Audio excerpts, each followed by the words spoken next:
قبیلوں کے اوپر گزرا جس میں ابو طالب بھی شامل تھے. 3 سال کے بعد یہ بائیکاٹ ختم ہوا. جیسا ہی شیب ابی طالب سے باہر نکلے 6 مہینے کے بعد اللہ کے نبی صلی اللہ علیہ وسلم کی جو مضبوط دیوار زمین کے اوپر تھی, ہر سپورٹ آپ کا کیا کرتی تھی؟ ابو طالب جس کے رہنے سے مشرک مکہ رسول اللہ صلی اللہ علیہ وسلم کے خلاف کوئی بڑا قدم اٹھانے سے ڈرتے تھے, کتراتے تھے. 6 مہینے بعد وہ ابو طالب کا انتقال ہو گیا. جو ہی ابو طالب کا انتقال ہوا, اللہ کے نبی صلی اللہ علیہ وسلم کا دنیا میں جو زبردست سپورٹ تھا وہ سپورٹ ٹوٹ گیا. اور جو ہی ابو طالب کا انتقال ہوا, مشرک مکہ رسول اللہ صلی اللہ علیہ وسلم کے خلاف بڑی بڑی سازشیں کرنے لگے. ایسی سازشیں کرنے لگے کہ جب تک ابو طالب زندہ تھے ان سازشوں کے بارے میں سوچتے بھی نہیں تھے محمد رسول اللہ علیہ وسلم کے خلاف کرنے کے لیے. جو ہی ابو طالب کا انتقال ہوا, 3 دن کے بعد یا روایت میں آتا 2 مہینے کے بعد آپ کا گھر کا سہارا, آپ کے گھر کا سپورٹ, آپ کا مالی سپورٹ حضرت خدیجہ رضی اللہ تعالیٰ عنہا کا بھی انتقال ہو گیا. غم ملا پہلے ابو طالب کا, ابو طالب کے بعد خدیجہ رضی اللہ تعالیٰ کا غم ملا. ادھر 3 سال بائیکاٹ کرنے کا مشکلات کا غم ملا. غم پہ غم چلتے گئے, غم پہ غم چلتے گئے, تکلیفوں پہ تکلیفیں چلتی چلی گئی. ان حالات کے بعد 10 سال گزر گئے مکے کے اندر, اور اللہ کے نبی صلی اللہ علیہ وسلم نے مکے میں 13 سال اپنی زندگی گزاری. باقی 10 سالہ زندگی آپ صلی اللہ علیہ وسلم نے مدینے میں گزاری. 10 نبوت آ گئی, 3 سال بائیکاٹ, ابو طالب کا انتقال, خدیجہ رضی اللہ عنہا کا انتقال, مشکلات پہ مشکلات. پھر اس کے بعد اللہ کے نبی صلی اللہ علیہ وسلم نے مکی دعوت کا تیسرا مرحلہ شروع کیا. آپ نے مکہ چھوڑ کر مکہ کے اطراف جو علاقے ہیں وہاں پر جا کر آپ صلی اللہ علیہ وسلم دعوت دین دینے لگے. اس کے لیے آپ صلی اللہ علیہ وسلم سب سے پہلے طائف نام سے ایک مقام تھا, اس مقام کو آپ نے چنا کہ وہاں جا کر میں دعوت دین دوں. آپ صلی اللہ علیہ وسلم جب طائف میں گئے, وہاں کے سرداروں کو دعوت دین دیتے, راستے میں جتنے قبیلے ملتے آپ صلی اللہ علیہ وسلم دعوت دین دیتے, لیکن کسی نے دین اسلام کو قبول نہیں کیا. اور الٹا طائف کے سرداروں نے اپنے اوباش لڑکوں کو اشارہ دے دیا کہ اس رسول صلی اللہ علیہ وسلم کے اوپر اب تم پتھریں مارو, اس کو سنسار کر کے جسم سے خون نکالو. جو ہی لڑکوں کو اشارہ مل گیا, آپ صلی اللہ علیہ وسلم جب طائف چھوڑ کر باہر نکل رہے تھے, آپ صلی اللہ علیہ وسلم کو گھیر لیا گیا.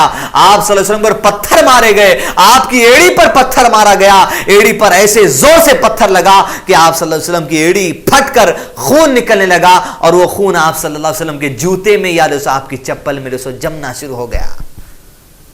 تکلیفوں پر تکلیفیں, آزمائشوں پر آزمائشیں. یاد رکھے مسلمانوں, یہ دین اتنا آسانی سے نہیں آیا ہے. آپ کے رسول صلی اللہ علیہ وسلم نے اس دین کو ہم تک پہنچانے کے لیے تکلیفیں جھیلی, پتھر جھیلی, لوگوں کے گالیاں جھیلی, لوگوں کی دھول مٹی جھیلی, لوگوں کی جھڑکیاں جھیلی, تکلیفیں جھیلتے چلے گئے. 10 نبوت گزر گئی, 11 نبوت گزر گئی. یہ ایسے 10 نبوت اور 11 نبوت میں ایسا زبردست طریقے سے اللہ سبحانہ و تعالیٰ نے رسول اللہ صلی اللہ علیہ وسلم کو آزما لیا جس کا اندازہ بھی آپ نہیں لگا سکتے تھے.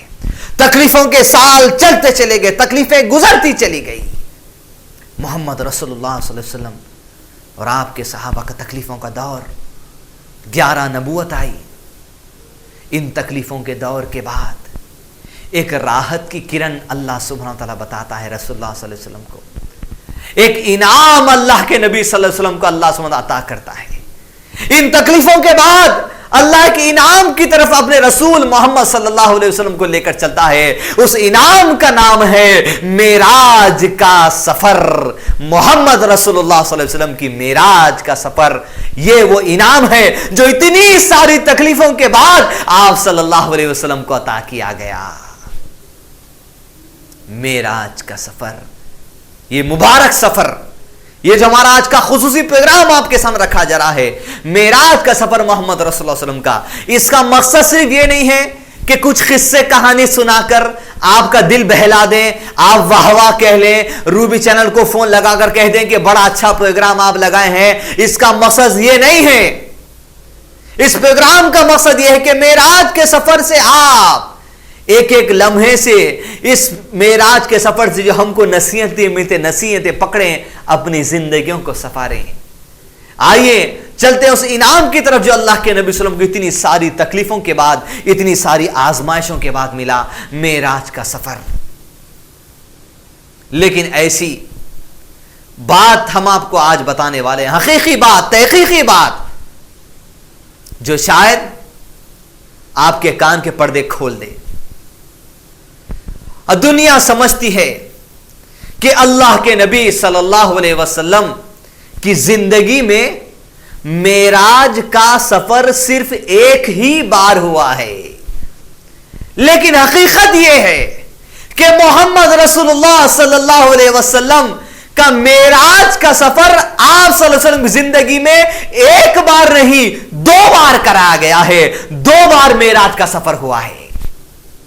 یہ بات شاید چونکا دینے والی آپ کو لگے گی، لیکن یہ حقیقت ہے کہ اللہ کے نبی صلی اللہ علیہ وسلم کی زندگی میں آپ صلی اللہ علیہ وسلم کا معراج کا سفر 2 مرتبہ ہوا۔ سب سے پہلا جو سفر ہوا ہے وہ جسم اور روح کے ساتھ آپ کو آسمانی دنیا کا سفر کیا گیا، یہ پہلا سفر۔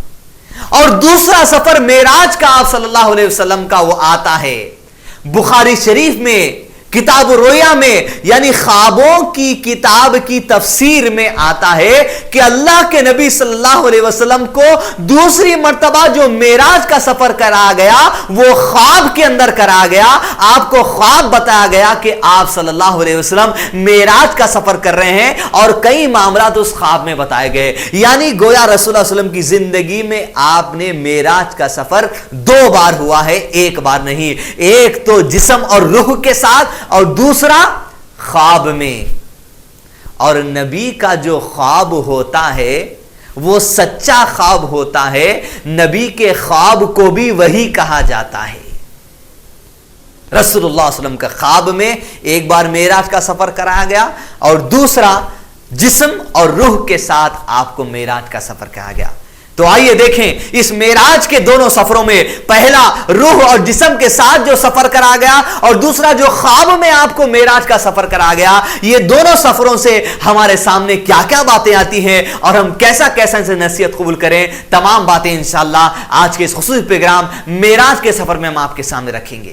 سب سے پہلا سفر لیتے ہیں، وہ سفر جو جسم اور روح کے ساتھ آپ صلی اللہ علیہ وسلم کو معراج کا کرا گیا، جس کے بارے میں اللہ سبحانہ وتعالی قرآن مجید میں فرماتے ہیں سورہ بنی اسرائیل سورہ نمبر 17 آیت نمبر 1 میں، اعوذ باللہ من الشیطان الرجیم، سبحان الذی اسری بعبدہ لیلا من المسجد الحرام الی المسجد الاقصی، کہ پاک ہے وہ ذات، یعنی اللہ سبحانہ وتعالی جو لے گیا اپنے بندے محمد رسول اللہ صلی اللہ علیہ وسلم کو رات کے ایک لمحے میں مسجد حرام یعنی خانہ کعبہ سے مسجد اقصی تک۔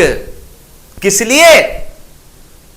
سبحان الذی اسری بعبدہ لیلا من المسجد الحرام الی المسجد الاقصی الذی بارکنا حولہ لنریہ من آیاتنا انہ هو السمیع البصیر۔ اس لیے لے گئے تاکہ اپنے بندے محمد رسول اللہ صلی اللہ علیہ وسلم کو اللہ کی نشانیاں دکھائے۔ انہ هو السمیع البصیر، اللہ بہت دیکھنے اور سننے والا ہے۔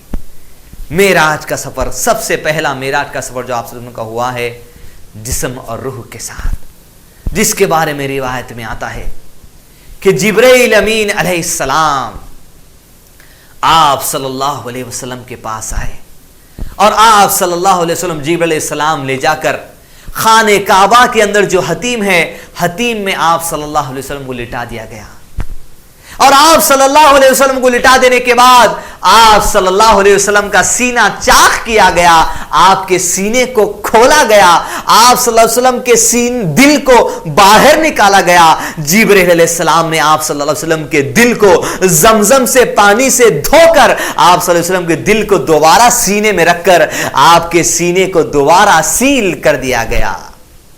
یہ دنیا کی اوپن ہارٹ سرجری جو آج آپ سنتے ہیں، 1430 سال پہلے اللہ کے بزرگ فرشتے جبرائیل علیہ السلام نے رسول اللہ صلی اللہ علیہ وسلم کی اوپن ہارٹ سرجری کی، آپ کے سینے کو کھول کر دل کو نکال کر زمزم کے پانی سے دھو کر آپ کے دل کو دوبارہ رکھ کر سینے کو دوبارہ آپ کے سی دیا گیا۔ اب اس کے بعد آپ صلی اللہ علیہ وسلم کو مسجد حرام یعنی خانہ کعبہ سے مسجد اقصی فلسطین کی طرف آپ کر لے کر چلا گیا۔ آپ صلی اللہ علیہ وسلم کو مسجد اقصی لے جایا گیا. روایت میں آتا ہے کہ اس موقع پر آپ صلی اللہ علیہ وسلم نے جتنے انبیاء آدم علیہ السلام سے لے کے محمد رسول اللہ علیہ وسلم کے پہلے تک ہے، آپ صلی اللہ علیہ وسلم نے